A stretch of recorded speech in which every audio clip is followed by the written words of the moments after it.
জন্ম কোথায় হয়েছে, কিভাবে হয়েছে, এতেও কিছু যায় আসে না যে আপনার মৃত্যু কোথায় হবে, কিভাবে হবে। যায় আসে তখন, গুরুত্বপূর্ণ হলো এটাই যে জীবন আপনি যাপন করেছেন তার উদ্দেশ্য কি ছিল, কি ভাবনা নিয়ে আপনি বেঁচেছেন। এখন যদি আপনি এমন কিছু করেন যার দ্বারা এই সংসার আপনার থেকে জীবন যাপনের প্রেরণা পেতে পারে, মৃত্যুর পরেও আপনার কর্ম দেখে তা স্মরণ করে জীবনে বাঁচতে শেখেন, তাহলে তার তাৎপর্য হলো আপনি নিজের কর্মের দ্বারা, নির্বাচনের দ্বারা অমর হয়ে গেছেন।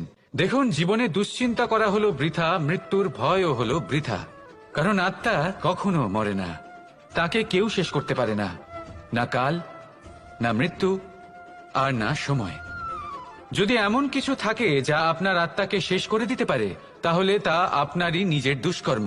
তাই এই যে জীবনকাল আপনার কাছে রয়েছে, তাতে শুধু শুভ কর্ম করুন, দুশ্চিন্তা করা ত্যাগ করুন, এমন কর্ম করুন যা দেখে সংসার উচিত পথে চলে আসবে।